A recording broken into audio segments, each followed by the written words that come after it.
Kuperberg's approach for the proof of the ASM theorem. So I will go over the main ideas of the, I'll go over the main statements of the theorems, and I'll today, and I'll explain the key machinery in the last class. Okay, so let me start sharing.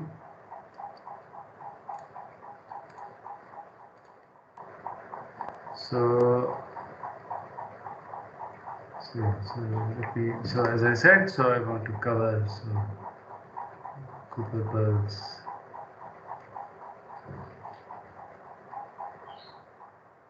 approach.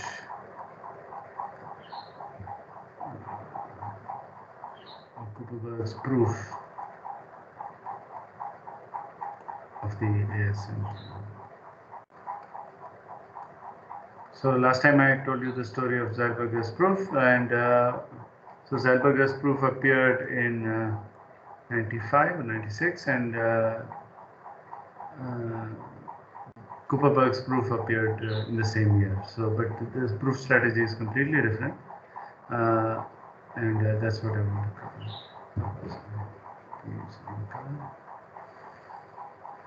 So the first thing is to recall the 6-vertex model,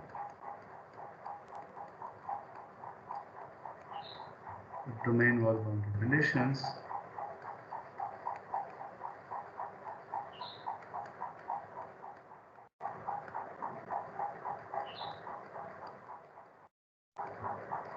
From lecture 3. Okay, so let me remind you what that was. This was also in one of the homework problems. So this was the square ice model. So on a square grid, n by n grid, you assume that oxygen atoms are in the on the vertices, and hydrogen atoms are halfway between any two vertices on the edges, and you assume that so every configuration is an arrangement where the hydrogens are joined to one of the oxygens by a direct bond, and so the other one by a hydrogen bond. So and in addition, you give the boundary conditions where the hydrogens on the boundary outside the n by n grid on the left and the right are halfway there, and on the top and the bottom are not there. Okay, so this was the 6-vertex model or square ice model with domain wall boundary conditions, and an equivalent. And remember the condition. What makes it non-trivial is that every oxygen is attached to 2 hydrogens, and therefore, there are many ways to organize this. And equivalent way of defining this is to think of again a grid graph where we are going to assign orientations on the edges, and you have an n by n grid where we are going to assign edges on the arrows to the edges, such that at every vertex there are 2 incoming and 2 outgoing edges. Okay, and I think I asked you to prove in the homework that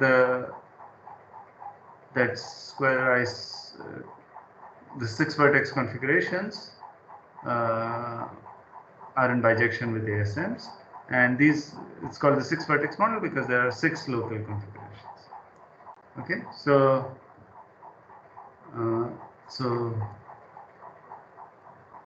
we have an n by n grid. So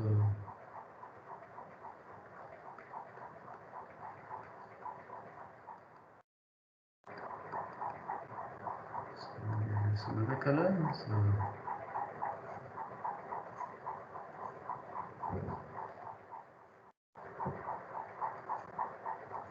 be drawing +5.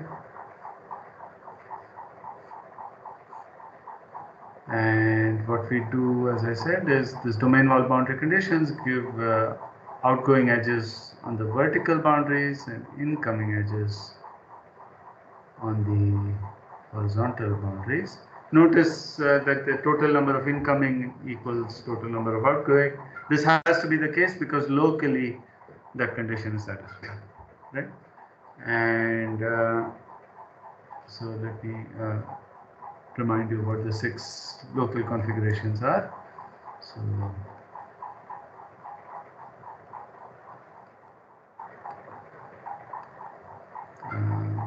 configurations, and I'll arrange them in a particular way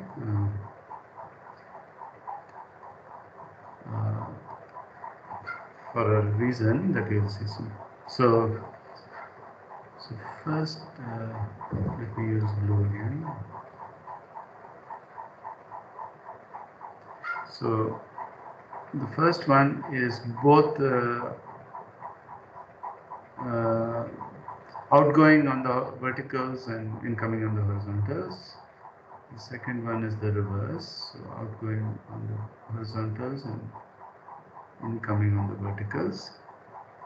And then the next 4, so in these 2, as you read horizontally or vertically, as you read along a line, the orientation shifts at a vertex, changes at a vertex.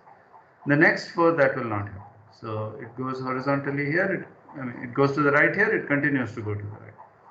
And it goes up here, it continues to go up. And this is the opposite. So it goes left and down. And these are the opposite. So right here and down here. Left and up.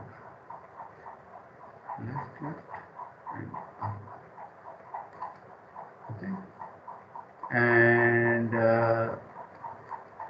the corresponding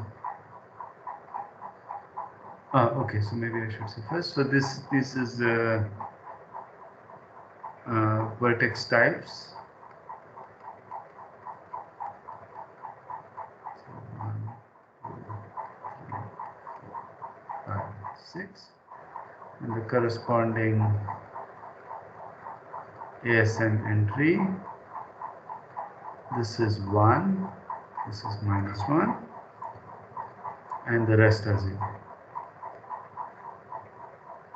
So in other words,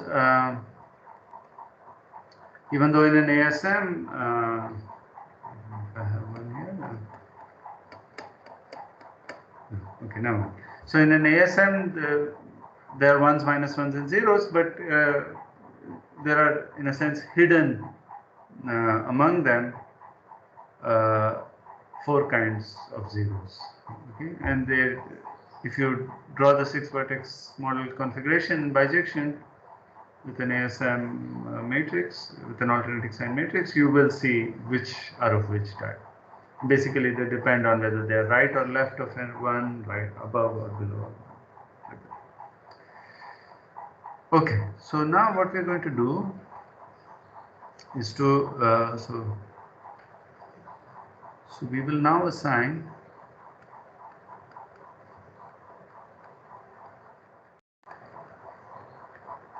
weights to configurations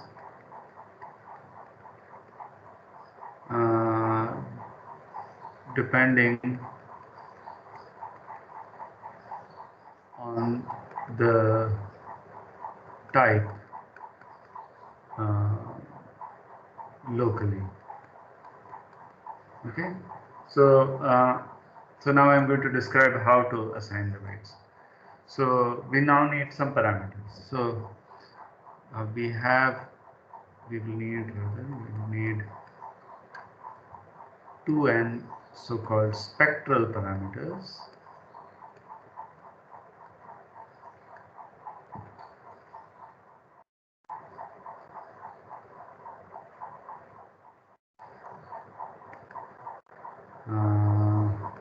x1 to xn for the rows,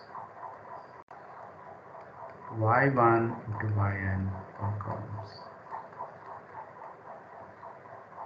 So what we are going to do is this first row will have weight associated to it x1, second x2 all the way up to xn. Like that, here there's y1, y2 all the way up to yn. Okay.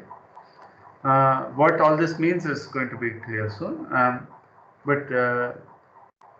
Yeah, so there's one other parameter in addition. In addition, we have a global parameter.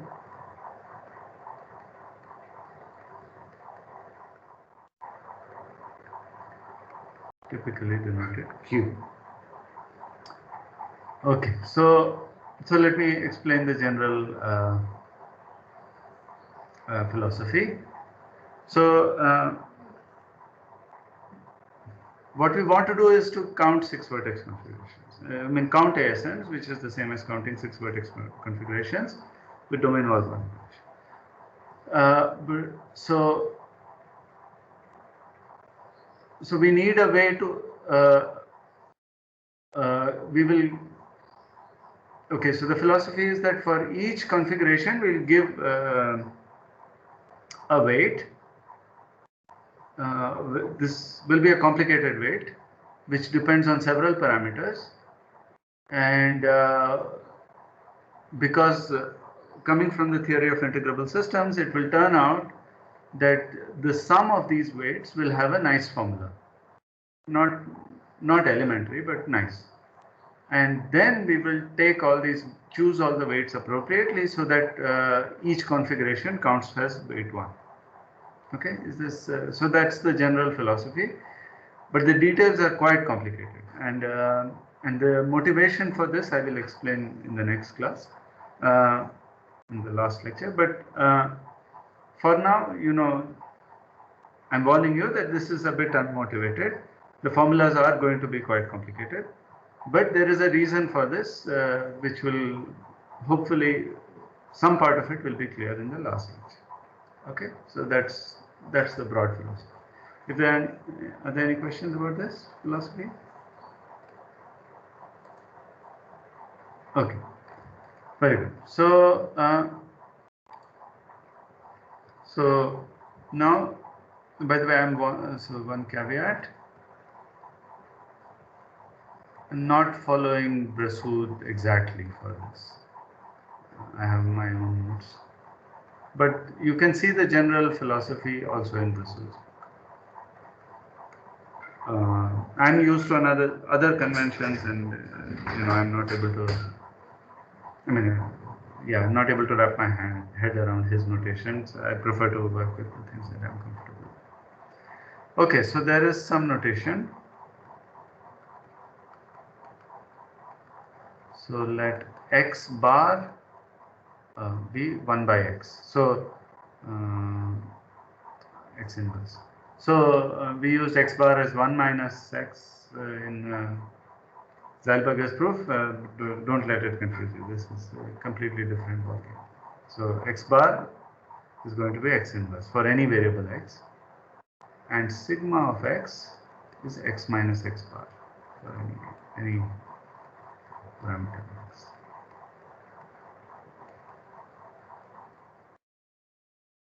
Okay, so this notation will be okay. So what we are going to do is we are going to give local weights. So local weights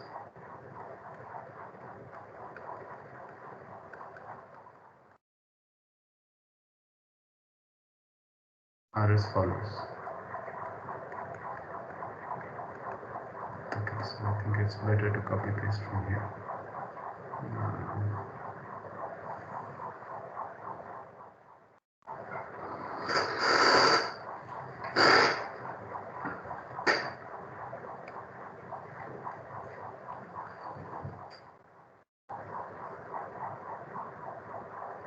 Okay.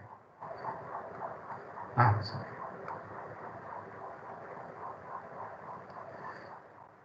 Okay, here are the weights. So as I told you, they depend on okay. So okay, I should have said that as follows. Then the local weights are follows. Assuming, so there's the label of the vertex is u. I'll explain what the label is in a moment. But for now, assume that there is something called for every vertex there is a label, and for assuming that this vertex has label u, the weights are as follows. So weights, so vertex types 1 and 2 have weight 1. Vertices 3 and 4 have the following weight. So sigma qu, remember q is our parameter, divided by sigma q squared. And same here, sigma qu by sigma q squared. And weights of 5 and 6 are the same, and sigma qu bar by sigma q square. U bar, remember, is 1 by u. Sigma qu bar by sigma q square. Okay, so these are the 6 weights. Why these weights and so on is a very interesting and relevant question, but as I said, I will postpone that for now. So please accept these weights for whatever they are worth, and I will show you that these weights are do the job. I mean, do something without going into the details of the thing. Okay, so now for any configuration C,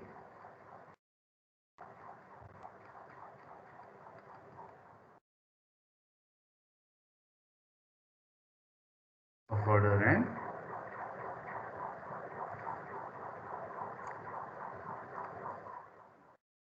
the global weight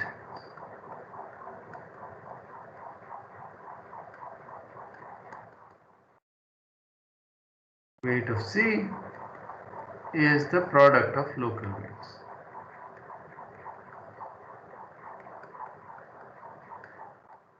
So that is to say, I run over all vertices ij. I see the configuration, local configuration there. It's one of these 6. I read off from this table which weight to assign, and I multiply all of them. So the product. Okay, so I'll get some complicated expression involving the local weight. Now what about the label? So the label u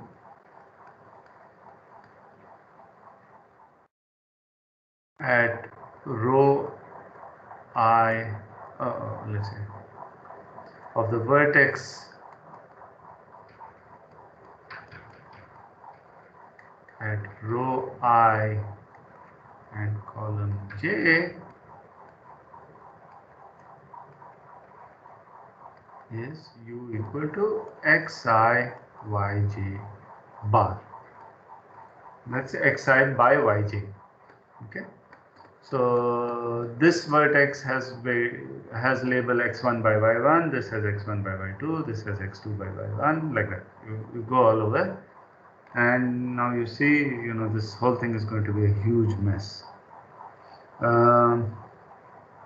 Okay, so I'm going to do an example very soon, but before that, let me make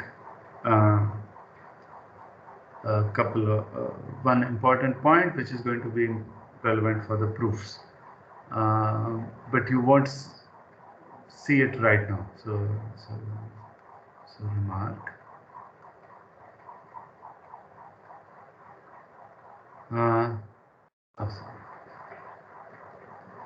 So this is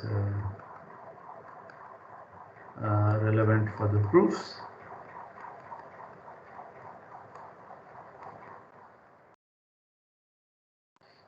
So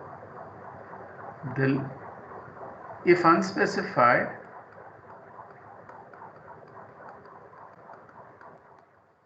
the label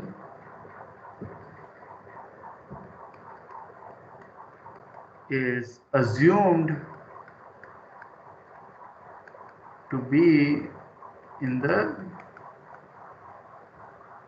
southwest corner of the vertex.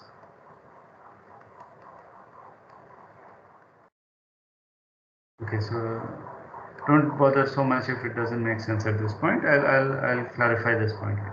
So you think, so remember every vertex has this label, and at rho I colon j it has this xi by rho. Now you assume that it's over here in the southwest to the southwest corner. Otherwise, during the proofs there will come a time when this label will be somewhere else. What do we do in that case? Otherwise, one has to mentally rotate the figure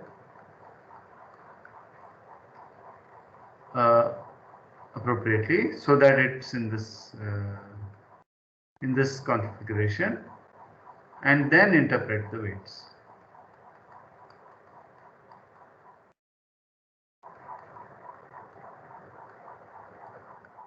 The local weights above these local weights. Let me underline local weights also, because that's an important key. Okay, so there will arise a time when u is somewhere else. For example, okay, I shouldn't give an example now because you can sort of forget about this one, because we'll come back to this. This is an important point. I will remind you about this in the last class. Okay. So other remarks. So one is that the local weights are unchanged when reversing the arrows of all edges. Right? So this is an important point. So here if I flip the orientations of all the arrows, from 1 I go to 2, from 3 I go to 4, and from 5 I go to 6, and that's the reason it has been written this way. And these weights are the same. So 1 goes to 2, 3 goes to 4, 5 goes to 6. So that's the first one. And the second is rotating a local weight by 90 degrees is equivalent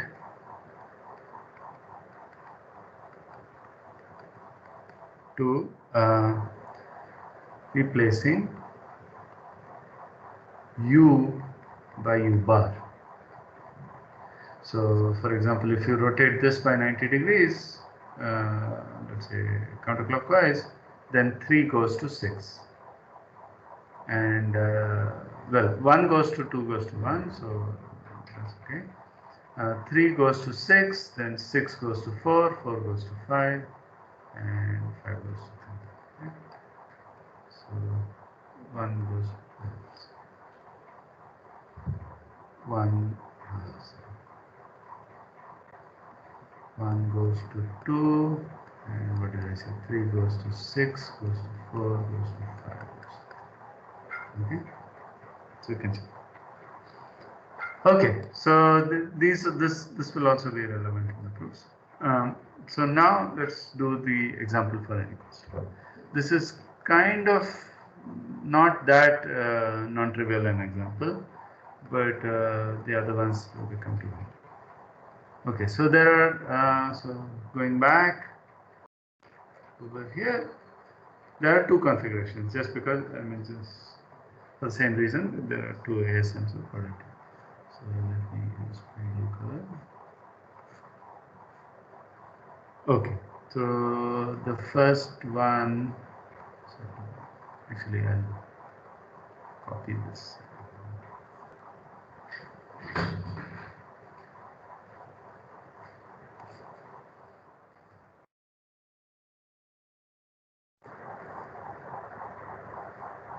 Okay, so here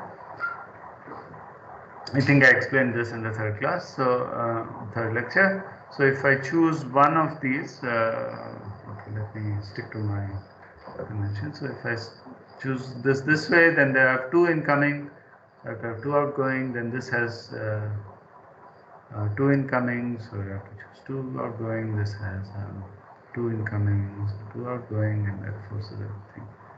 And here I do the other way around, so do this, and then this has two outgoing, so it has to have two incoming, and then this has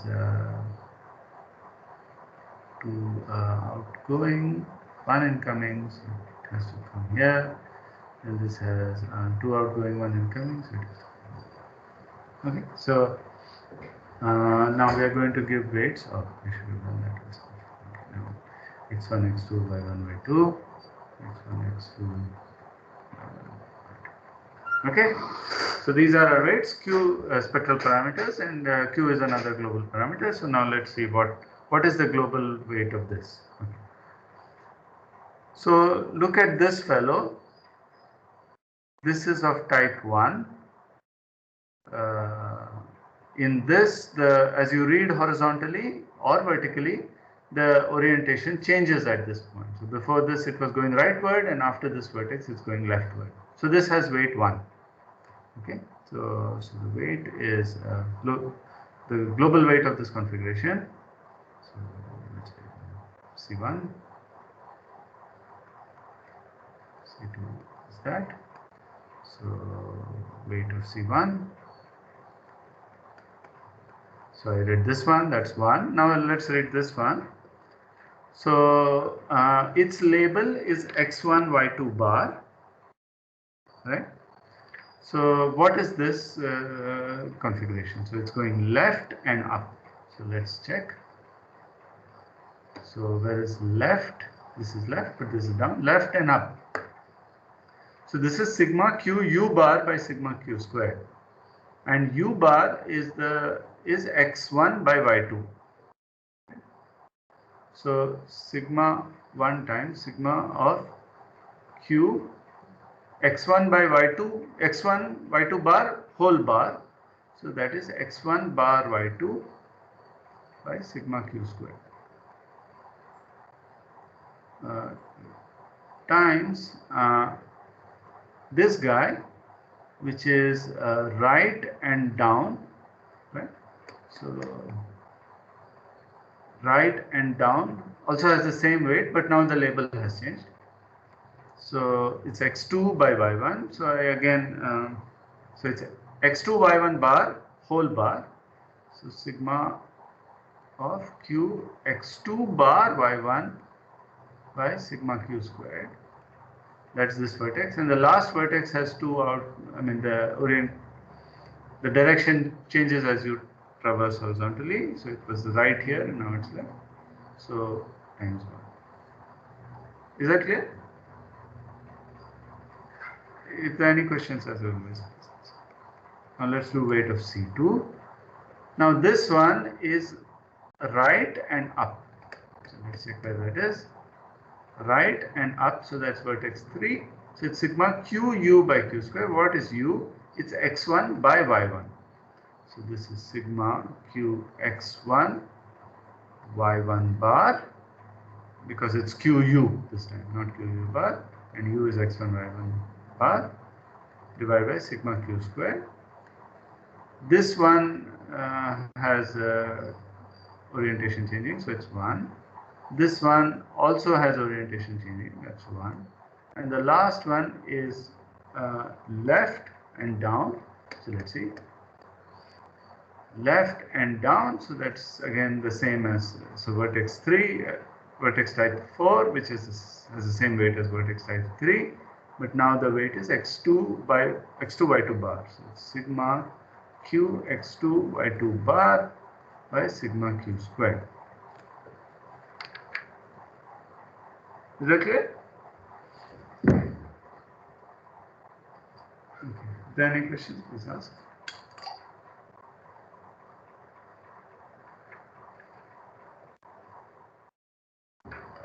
Okay, so now let's sum this. So these are the local weights. What we are interested in is called the partition function. So definition, the partition function, this is a term from statistical mechanics.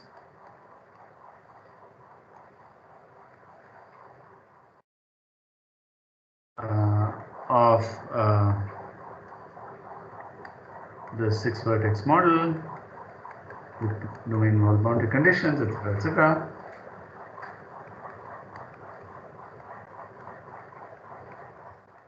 Is we'll denote it Zn, x1 up to xn, semicolon y1 up to yn. We'll leave q unspecified. This is the sum overall configurations C of weight of C. Okay. So this is what I said about the philosophy. So if we are able to give a nice formula for Zn, even though the weights are horribly complicated, then we can have some hope. Okay. Because what we want to do ultimately is to make sure that every single local configuration has weight 1 by appropriate choice of xi's, yi's and q. Okay. So let's compute Z2 again, and let's compute Z2 in this example.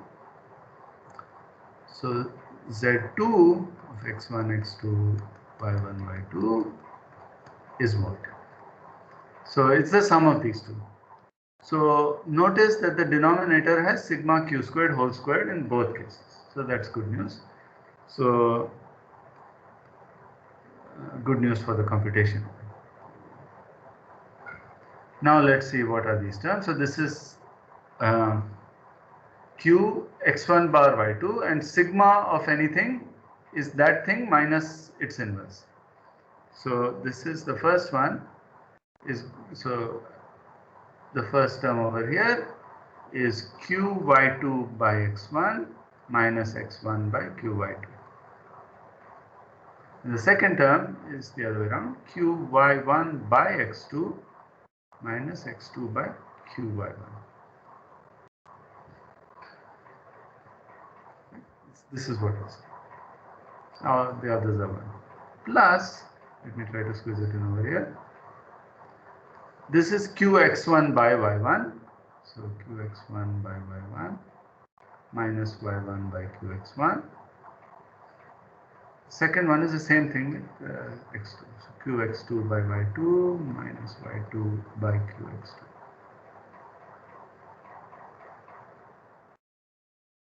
Okay. That wasn't well planned in terms of space, but okay. So now I'll plan properly. So now what is common? So let's take out what is common in the denominator. So I have, in the first term I have x1 q by 2, x2 q by 1. Second I have y1 qx1 y2 qx2. So both it's the same. So I have 1 by q squared sigma q squared whole squared x1 y1 x2 y2 times, now what do I have in the numerator?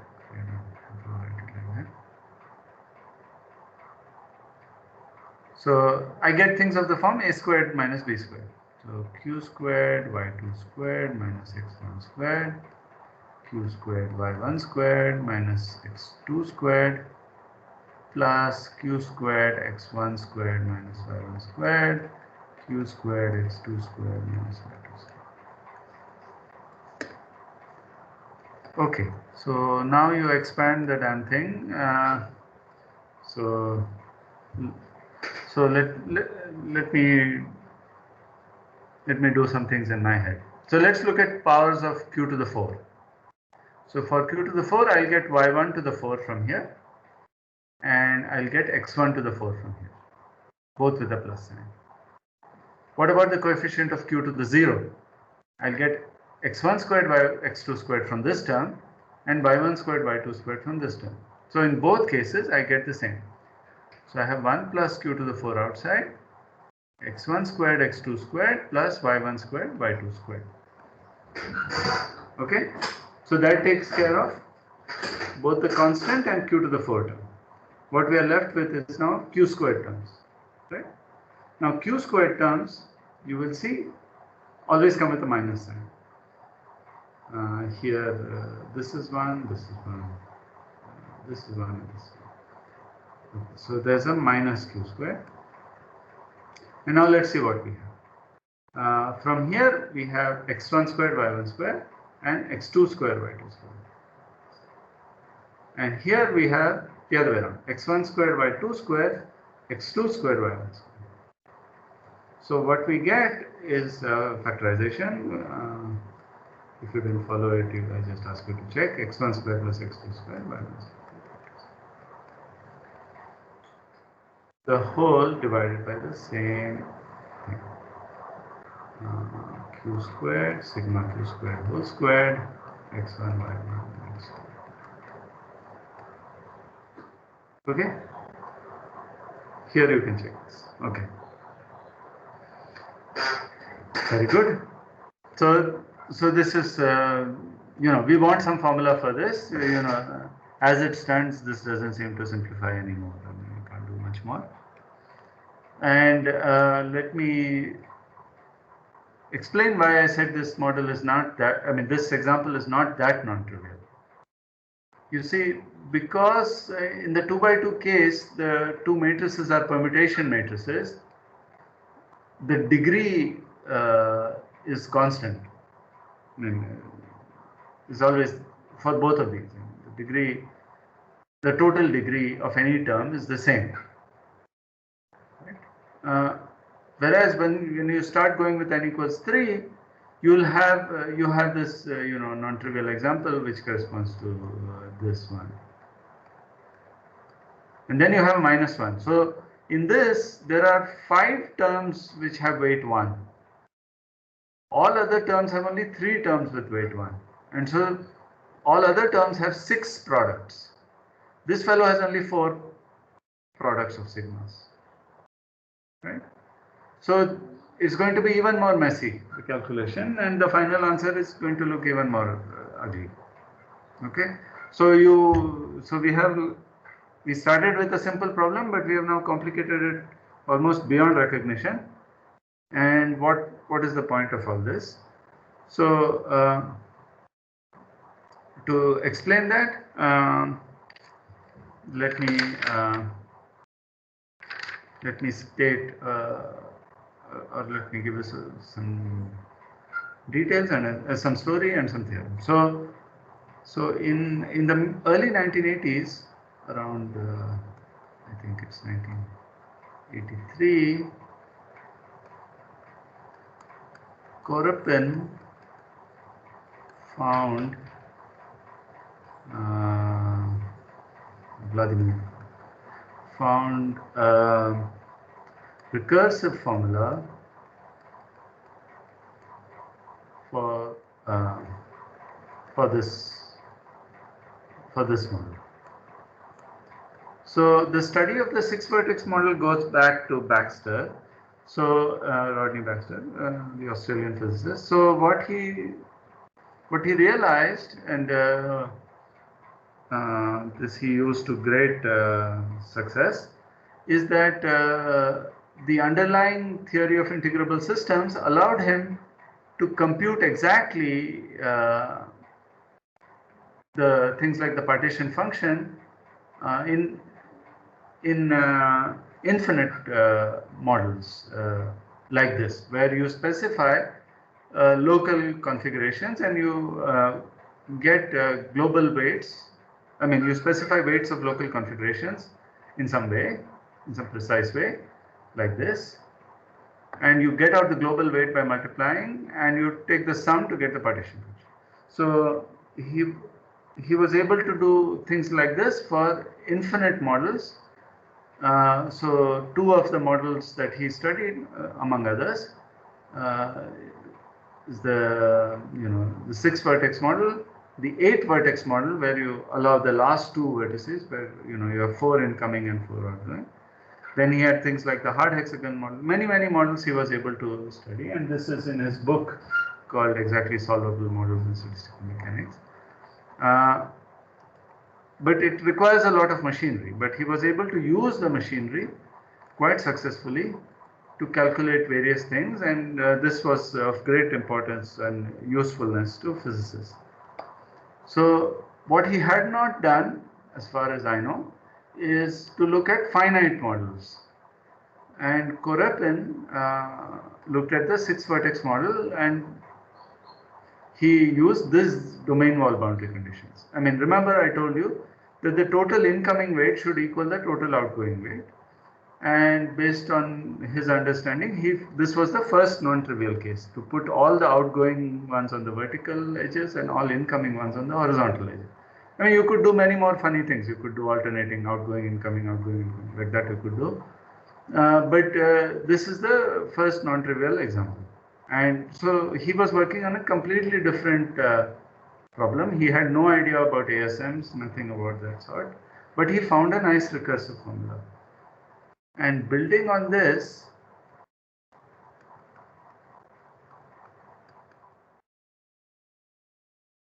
Anatoly Izergin,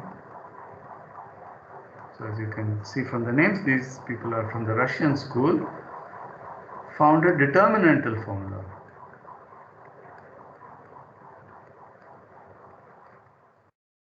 For Zn. Oh, I mean, got it. For Zn in this model. A partition function is a general term for any model. It's the sum of the global weights. And here, building on Korepin's work, Izergin found a determinantal formula in 87. And this did not receive so much attention at that time, but once people realized the connection with ASMs, I mean Kuperberg realized, then their work sort of became very important. So this is the theorem. This is now called the Izergin-Korepin determinant.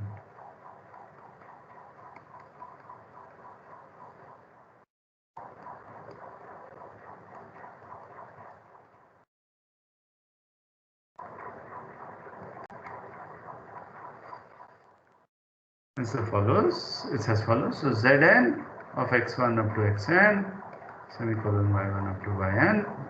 Sorry. Remember, there's a q hanging around. This is equal to, okay, so there are some prefactors, so let me explain what they are. So product I and j both running from 1 to n. Sorry. Sigma of q xi yj bar, sigma of q xi bar yj, that's the numerator, divided by sigma of q squared to the n minus 1 times the product, double product, this time 1 less than equal to I, less than j, less than equal to n, like our favorite van der Monde, sigma of xi xj bar, sigma of yi yj bar, oh sorry, yi bar yj, the other way around, times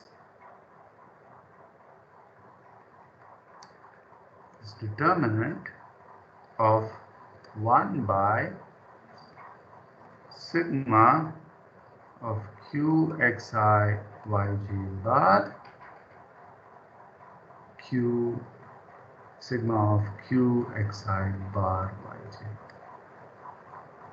1 less than equal to ij. So absolutely amazing formula. You're able to write this, complicated expressions as a determinant. And you notice that this thing in the denominator is exactly what's there in the numerator.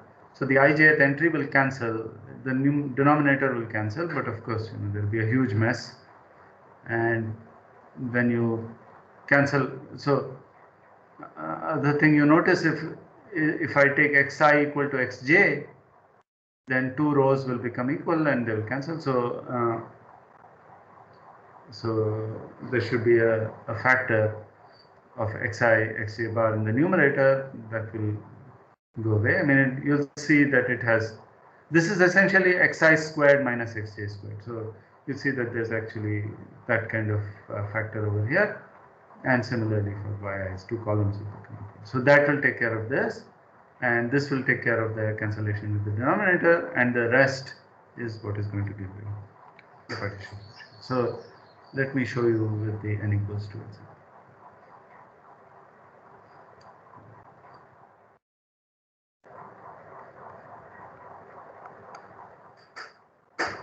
So let's expand.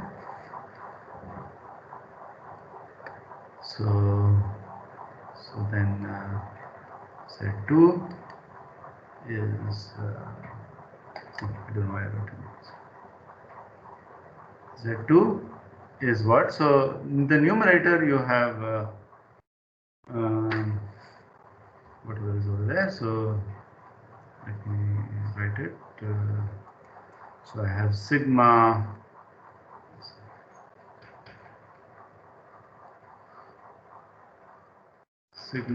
of x1 q x1 y1 bar I and j are 1, sigma of q x1 bar y1, similarly sigma of q x1 y2 bar, sigma of q. I'm just trying to give you an idea of how messy this will be. Sigma of q x2 y1 bar, sigma of q x2 bar y1 times sigma of q x2 y2 bar, sigma of q x2 bar y2.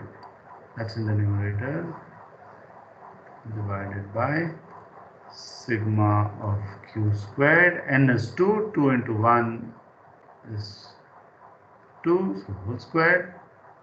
And then I have, so here I has to be 1, j has to be 2. So sigma x1, x2 bar, sigma y1 bar times. Now I have this determinant. So this is just a 2 by 2 determinant. So I'll just do this in one shot. So the 1, 1 entry is this fellow. So I have 1 by 4 times minus 1. So sigma of q x1 y1 bar, sigma of q x1 bar y1, sigma of q x2 y2 bar, sigma of q x2 bar y2 minus 1 by the other way around.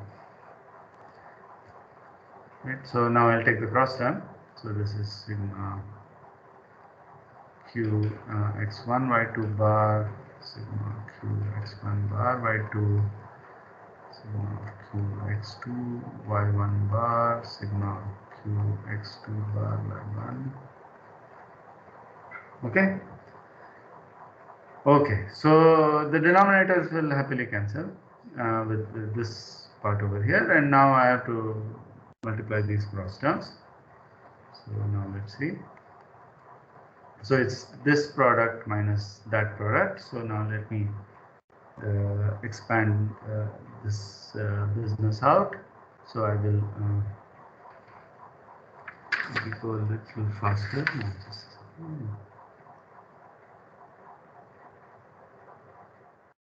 Oh, did I make a mistake? Just a second.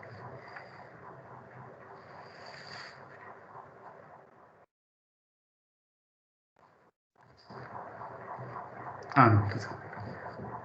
So okay, so let me do some things in my head. So this okay, God, I'm confusing myself.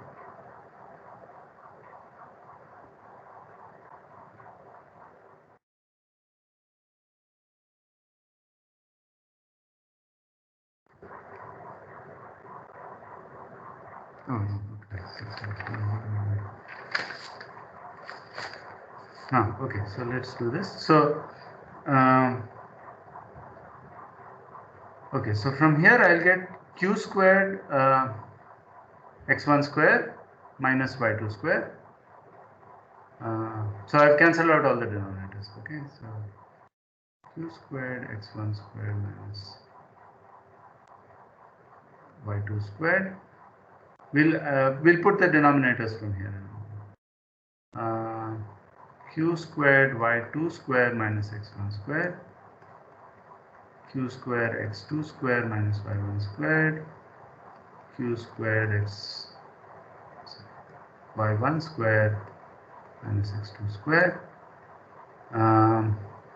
So that's that, minus, since I know I'm not going to be able to fit it in here, minus these terms.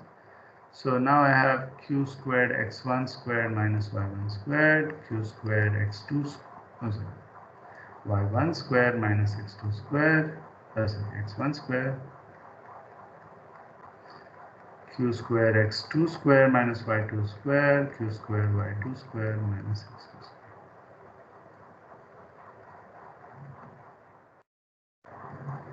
The whole thing divided by whatever we had here. So I have sigma q square whole square, sigma of x1 y2, x1 x2. So I have x1 square minus x2 square, y1 square minus y2 square.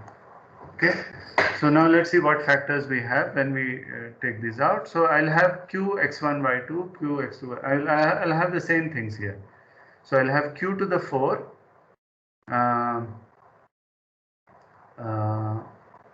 And I'll have I believe okay, so I think x1 so just a second. So yeah, so I'll have x1 squared, 1x1 from here, 1x1 from here, x1 square, y2 square, x2 square, y1 square, and from here from here I will have one each of those which go in the numerator. So I'll have x1, x2, y1. Okay. So I had squares of all of those, but pairwise, one of each will cancel. Okay, and now maybe I don't have enough time to get into this, but I leave it maybe as a calculational exercise. Well, it's clear that these factors will cancel, and I claim that you will get, so this sigma q squared whole squared is already sitting there, x1, y1, x2, y2 is already sitting there. I have a q to the 4 right now, 2 q's will cancel and we'll get exactly this. So, so exercise, this is equal to same formula as before.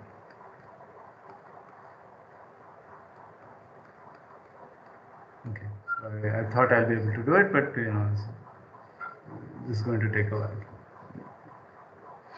Okay, but I ask you to check that this is correct. So 2q powers will go away, these two will go away, the higher all sorts of higher powers will cancel, and we will get exactly what we want. Okay, good. So this was to illustrate. Okay. All right. So now, okay, we have got a determinant. Wonderful. But now let us see how we can try and specialize. So we now want to specialize the weights.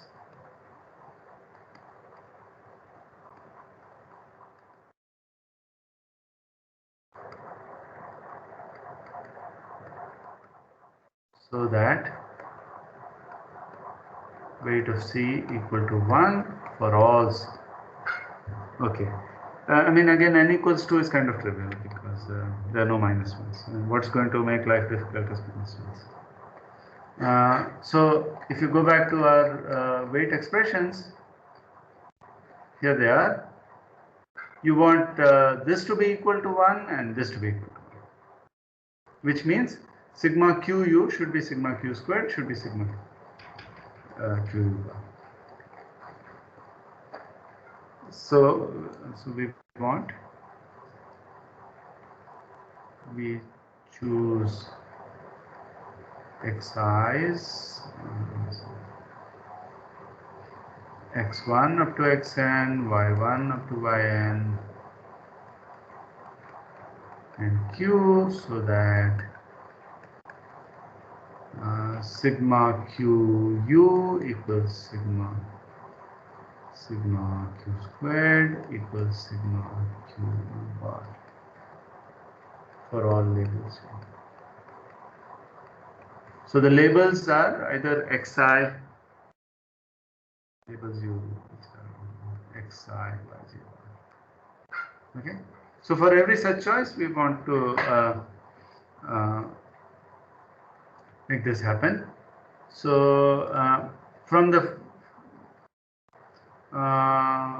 first and the last, since sigma qu is sigma qu bar, we take u equal to 1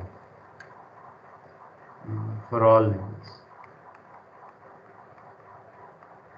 and you could take xi equal to yj bar, but I mean all the xi's equal to all yj's, but we'll take that doesn't really save us much, so in particular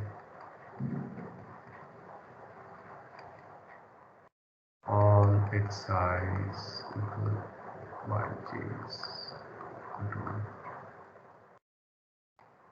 Okay, so I should say xi equal to yi equal to 1 for all I. Okay, I mean there could be an overall constant, but that won't happen. Okay, so that's that. But now when you take 1, you want to, so we want sigma of q equal to sigma of q squared, right? Because qu is 1. And okay, so let's just expand. So that means q minus q inverse is q squared minus q minus 2. Sorry, q minus 2. So if I multiply by an overall factor of q squared, I get q cubed minus q is q to the 4 minus 1. And now you factor, you bring things to this side, and you see that 1 minus q, when I bring the 1 over here, I get that. And then I have plus q cubed minus q to the 4, so that's 1 minus q. Equal to 0. Q equals, so there are two solutions, two non-trivial solutions, which is good news. I mean, a priori it was not even clear that there would be. Remember, Kurupan had no such motivation to count the number of such configurations. So the fact that we are able to do this is good news. But Q equals 1 is not allowed. Is not allowed because sigma of 1 is 0, and we are dividing by sigma q squares all over the place. You do not do that. Okay, so that's the problem. So the non-trivial solution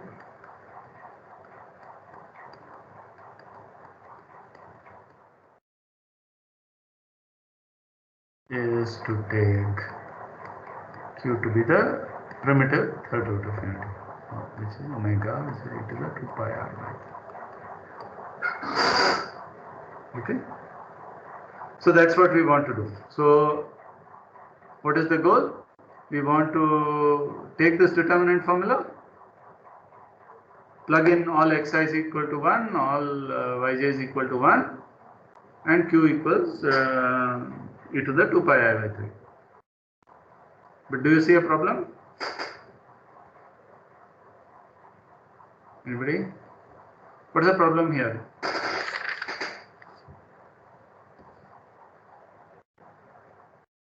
With setting all the xi's and yj's to 1 and q to be omega.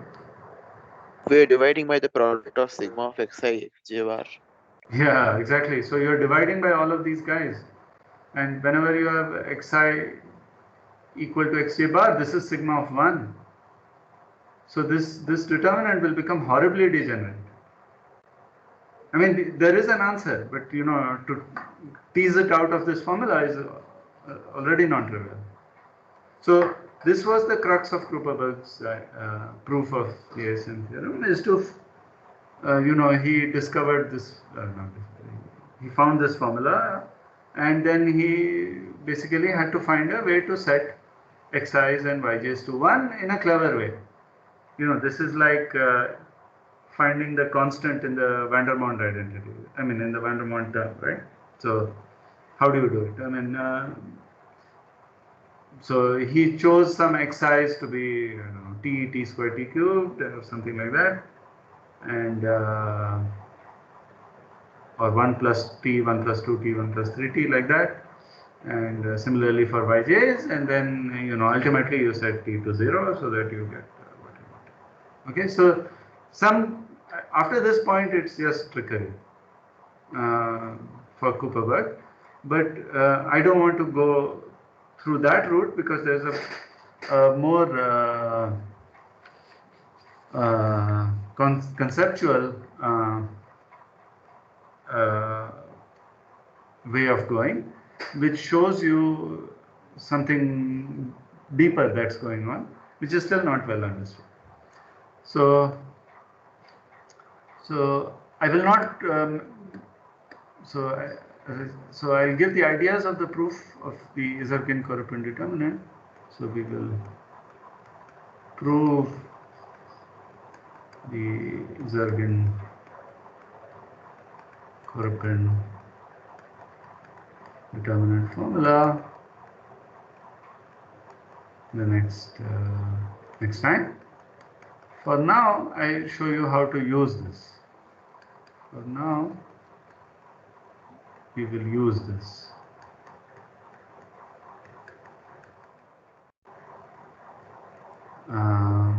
To get the ASM theorem. So I will not go through Kuperberg's idea because it's kind of you know, a trick. I mean, it's not very illustrative. But there's something deeper going on. This was discovered by Okada. So this is Soichi Okada. So here's the theorem. Due to Soichi Okada in 2006. This particular theorem was also discovered by Stroganov, but also in 2006. But I think Okada, I would credit Okada with getting the more conceptual pictures of what's going on. So what he did was, instead of setting all the xi's and yj's to 1 in the first shot, he set q equal to omega first, and then something really nice happens. So this is what he discovered. So limit, or say at, I don't have to take it, so there's no degeneracy happening. So at q equal to 1 over 3, Zn of x1 up to xn, y1 up to yn has this amazing formula. This is 3 to the minus n plus 1 choose 2 product I equal to 1 to n 1 plus xi squared plus yi squared times a sure function s of the following sure function: n minus 1 twice, n minus 2 twice, all the way up to 1, 1. So this has length 2n minus 2, evaluated at x1 squared up to xn squared, y1 squared up to yn. So this has 2n variables. So this has length 2n minus 2, which is less than 2n. So So that's okay, and we have to pad it by 2 zeros. So this is a kind of staircase Schur function, except that it has, the rungs have height 2. So this is known as the double staircase.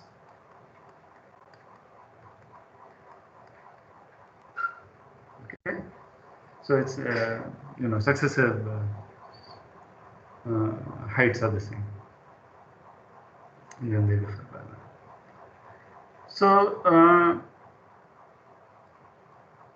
again, I'm not go into all the details, but I'll give you the rough idea. So yeah, so why I'm saying that Okada discovered this, Okada discovered this at a more conceptual level is because of the following reason. So remark. So remember, just as we counted plane partitions under various symmetries, we can also count ASMs under various symmetries. So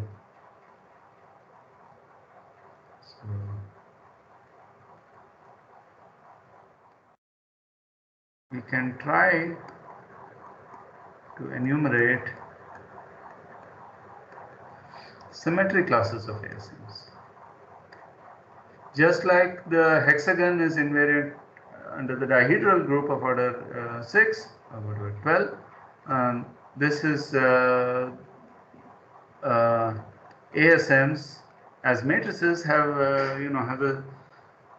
have the symmetries of the dihedral group of order 8, and we can try to enumerate various symmetry classes of those. Many of them, many but not all of them,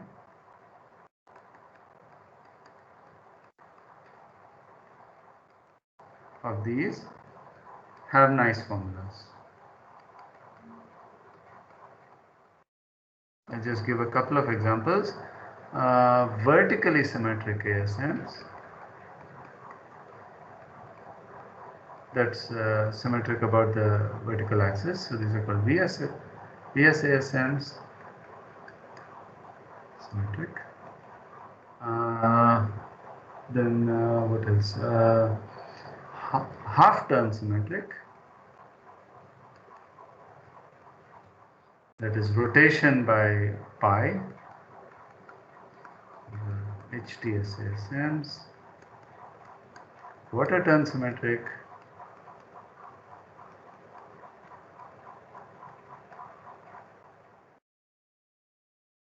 that is QTSASMs. Then there's vertically, there are many more, but I will not write all of them. Vertically and horizontally symmetric, diagonally symmetric, that is, so all this terminology is due to Kuperberg in another paper in the Annals. So he was able to use this integrable machinery to enumerate many of these and give a general prescription for how one might go about counting these. And in many cases, you obtain determinantal formulas, and then you can say, okay. So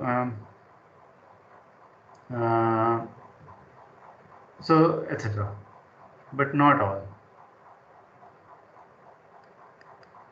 So, for example, the analog of the totally symmetric self-complementary plane partitions are totally symmetric ASMs. They have all possible symmetries. There is no nice formula known for them, and it's suspected that there is no nice formula. I mean, you can see that when you do the enumeration for small sizes, there are large primes, and it seems unlikely to have some kind of factorial expression. Okay, so how do we use? So what was the point? So Okada found that many of these, or most of these, can be expressed as characters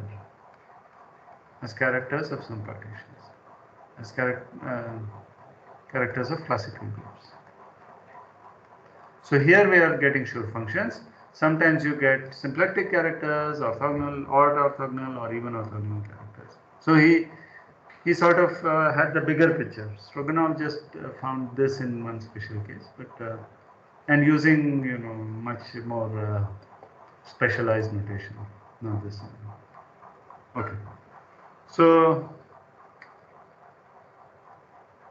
Okay. So how does this help us? So since I'm running out of time, let me explain how this helps us, and then if I have time, I'll explain the idea of this proof. It's not terribly deep, but what is deep is this connection between enumeration of various symmetric classes of ASMs and classical group characters, and no understanding of that has been obtained yet. Nobody knows why these kind of different things come together. So the first is the enumeration. So what will save us is that there's a very general formula for enumerating, for counting semi-standard tableau with a fixed maximal entry, which is the same as evaluating a Schur function at all ones. And this is there are several formulations of this. The formulation that I am going to use is due to Stanley, and it's called the Hooke content formula.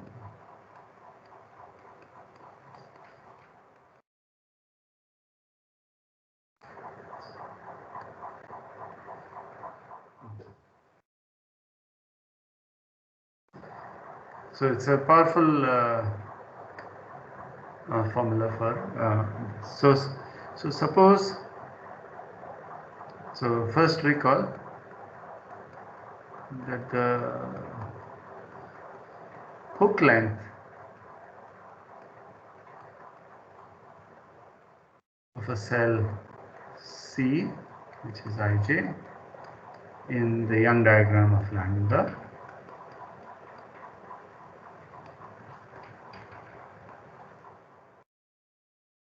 is H of C, which is lambda I minus I plus lambda prime J minus J plus 1.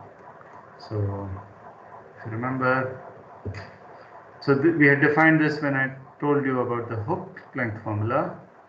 So this is cell C, you take this, you sum the cells in this hook including the cell. So this part is lambda I minus I, sometimes called the arm, this is called the leg, and there's plus 1 for the cell itself.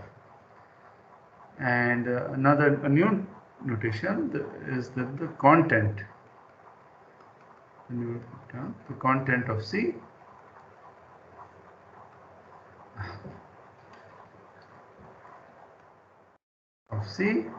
is just J minus I. Okay? So it's zeros on the main diagonal, ones above the diagonal, twos above that, and so on, minus ones below the diagonal. Okay? And so now suppose lambda is a partition and length of lambda is less than or equal to n, then S lambda of 1, 1, 1, 1, 1 n times is by definition the number of semi-standard tableau of shape lambda with maximum entry n.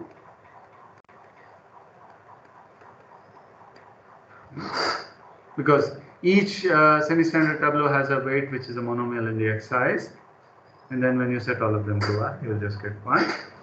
And this has this beautiful product formula, product over all cells in lambda, n plus the content of lambda. Sorry, I don't know what I meant. Content of C, let me say kappa of C divided by the Hooke length of C.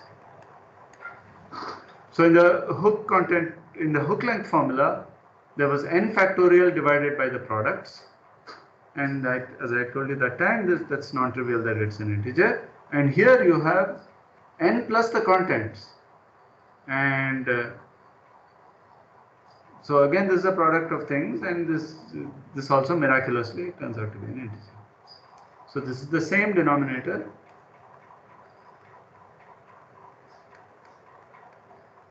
as in the hook length.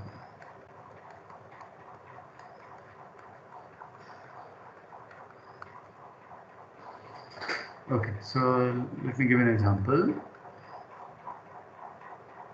This is going to be one of those double staircase shapes. So let's take n equals 3, double staircase of this type. So 2 2 1 1 0 0 if you like. So let's write the 6 plus contents.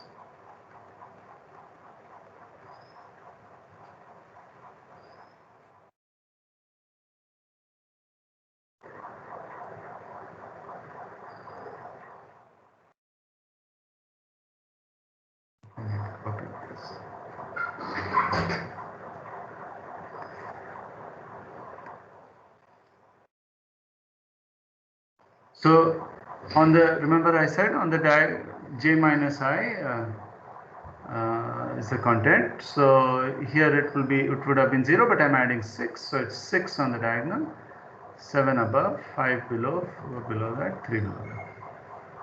And the hook lengths are, the lengths of the hook. So it's 1 over here, 2 here, 4 here, and 5 here. So these are the hooks.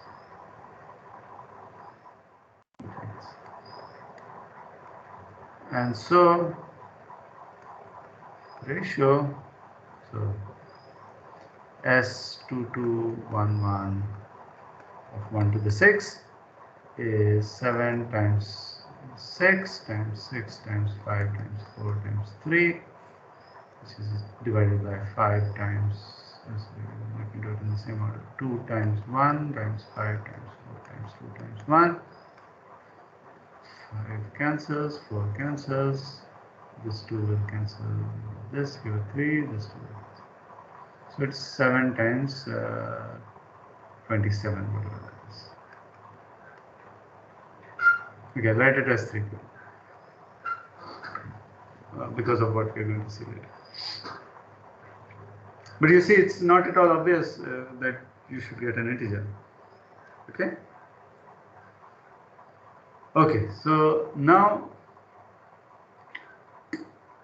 so let us try and calculate this. So now that we have obtained, assuming Okada's theorem, we can set all these xi's to be 1 and yi's to be 1 without problem. So what will we get? We have a 3 to the minus n choose 2. When you set xi and yi to be 1, you will get a factor of 3 for each I. So you will get 3 to the n, right? And so when you subtract n from n plus 1 choose 2, you will get n choose 2, right? Because that's how the triangular numbers are built. So so now let us use, so in the last 10 minutes, let me do this computation. Now let us use Okada's Truman's result.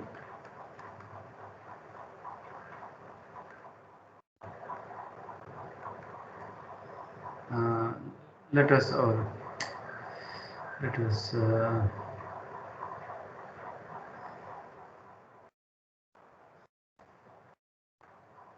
apply Stanley's formula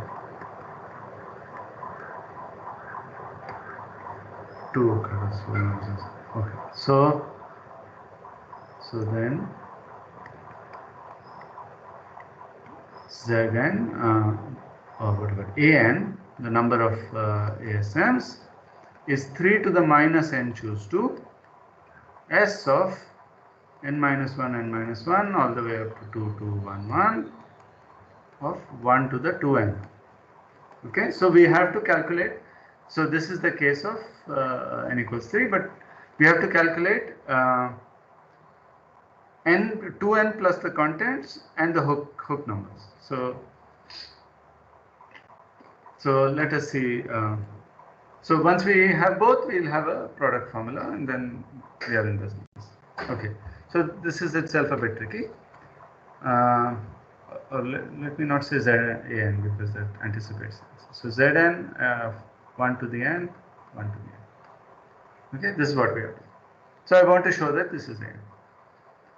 Okay, so let's compute, let's say the hook numbers first. So for the hook lengths, you know, what is happening? So we have at the next stage, so let's try to think inductively. So first, when n equals 1, you had just these two. Then when n equals 2 was added, when you went to n equals 2, you added these 4 cells. That they do not affect these hook numbers. At the next stage, you will have 2 more of these, and you will have 1, 2, and 4, 5, exactly for the same reason here, and then you will have 7, 8. And then you will again have 1, 2, 4, 5, 7, 8, and 10 here, like that. So you will keep shifting by 3. Right? So that's the general structure. So for the hook numbers,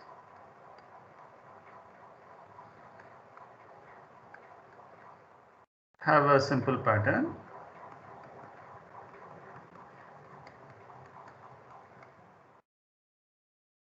For the double staircase, in the double staircase.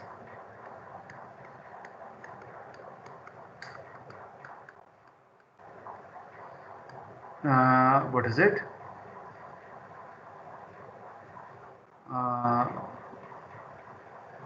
1 and 2 occur n minus 1 times.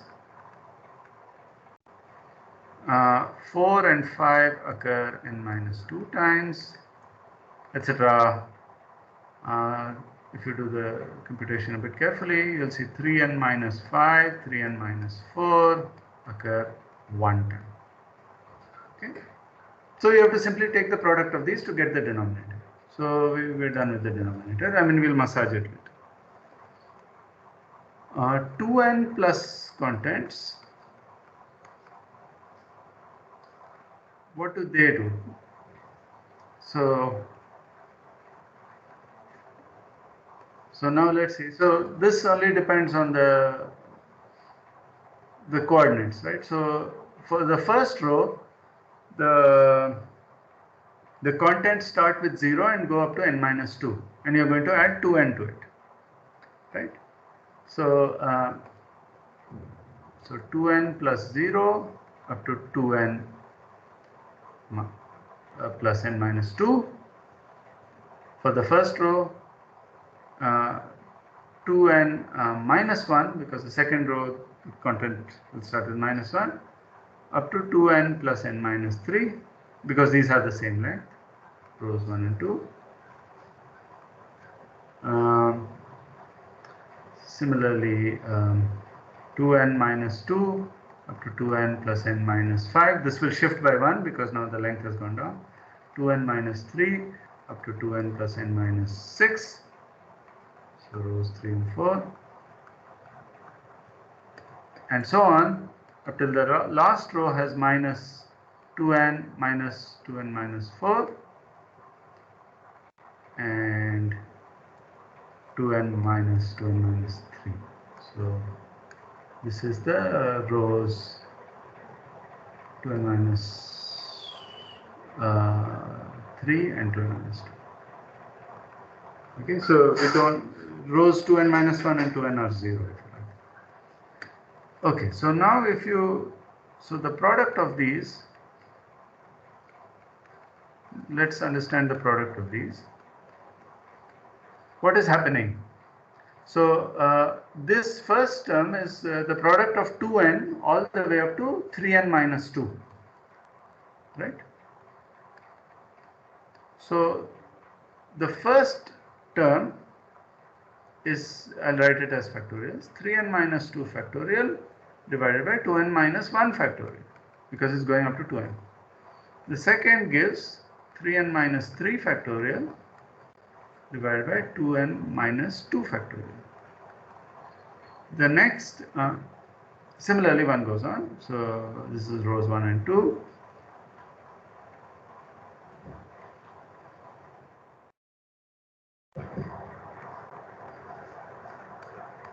Similarly, you get 3n minus 5 factorial, 3n minus 6 factorial for the next two, 2n minus 3 factorial, 2n minus 4 factorial, etc. all the way up to 4 factorial, 3 factorial divided by 3 factorial, 2 factorial. Okay.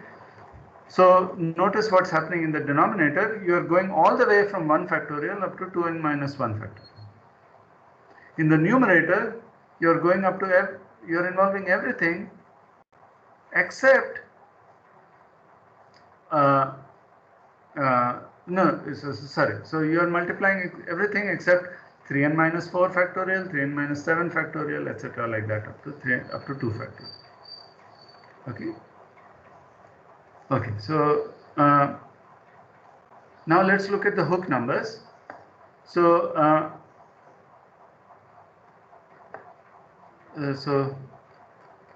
okay, so let's just stare at the Hooke numbers.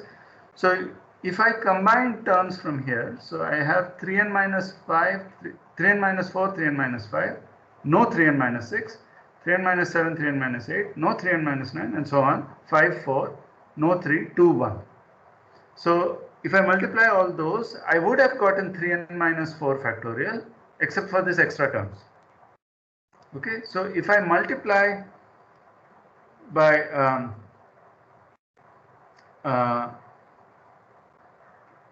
what do you want? Yeah, so if I multiply by 3, I'll also multiply by 3n minus 3. So if I multiply by 3n minus 3, 3n minus 6, twice, 3n minus 9 3 times, and so on up to 3n minus 1 times, then I can make this a product of factorials. So multiplying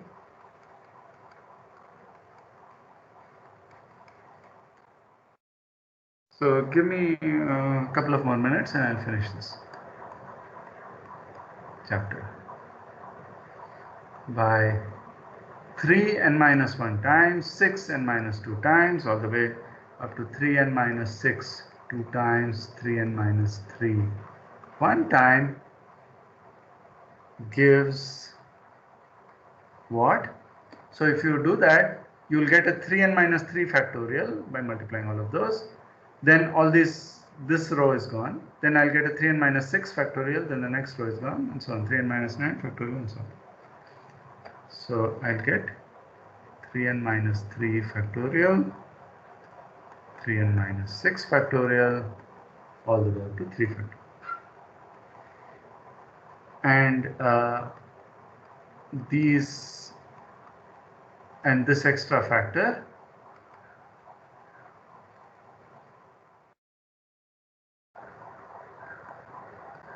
is what? It's I have powers of 3 so many times, so 3 to the n minus 1 plus n minus 2 plus all the way up to 1, oops, plus 1, times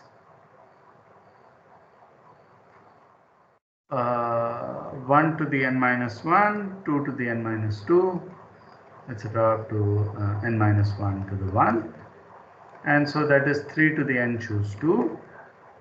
But what is this? This is, first I multiply by n minus 1 all the way through here and I get n minus 1 factorial. Then I multiply all the others and I get n minus 2 factorial, and so on up to 1 factorial. Okay? So these are the n to n plus contents. These are the Hookes, and this is the extra factor. Okay, so the end result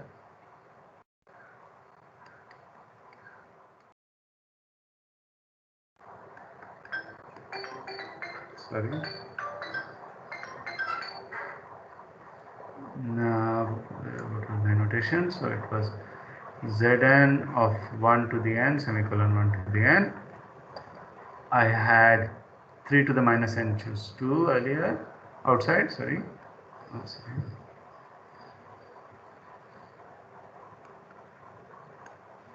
And now I'm going to multiply with this business.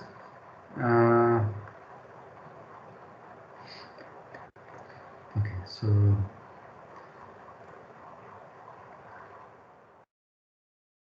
3n minus 2 factorial, 3n minus 3 factorial, 3n minus 5 factorial, 3n minus 6 factorial, etc. up to 4 factorial, 3 factorial divided by 2n minus 1 factorial, 2n minus 2 factorial, all the way up to 3 factorial, 2 factorial. That's this part, contents, 2n plus contents. And now I have to look at the hooks. The hooks were downstairs. So I get 3n minus 3 factorial, 3n minus 6 factorial, etc. up to 3 factorial. This I got by multiplying this in the denominator, so I have to compensate by multiplying the numerator. So that's 3 to the n choose, sorry, not n choose n, which is 1, n choose 2, n minus 1 factorial all the way, next time, n minus 2 factorial all the way up to 1 factorial. Okay? And now let's start to cancel terms.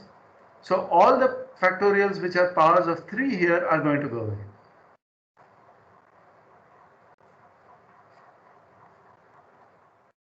So you are left with only things which are 1 modulo 3. Factorials of things 1 modulo 3 upstairs.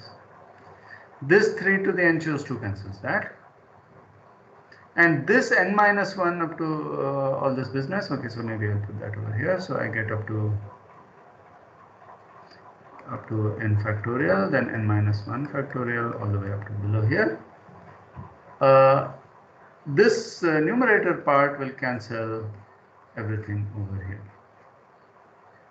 Okay, so I end up exactly with what I want, which is 3n minus 2 factorial, 3n minus 5 factorial all the way up to 4 factorial divided by 2n minus 1 factorial, 2n minus 2 factorial all the way to n factorial, which you recognize is nothing more, nothing other than product j equals 0 to n minus 1, 3j plus 1 factorial divided by n plus j factorial, which is an. Okay. So this sort of completes the idea of the proof of, no, not really. This is half of the story. So when we have shown, assuming Okada's result and assuming this major theorem of Izergin and Korpin, that we have followed Kuperberg's ideas. Okay, we followed Kuperberg's proof, and you notice it's very, very different. There is no constant term identity. There is no nothing, and in a sense, it's, well, not in a sense, it's really weaker than Zeilberger's result, because he is not given a proof of the Magog trapezoid theorem. So this is only Gauge triangles equals Magog triangles. This is not trapezoids. Okay. Till today, nobody has found a proof of the trapezoid conjecture using trapezoid theorem using the 6 vertex. Okay, I guess that's a good place to stop, and I'm over time anyway. So let me stop. Are there any questions?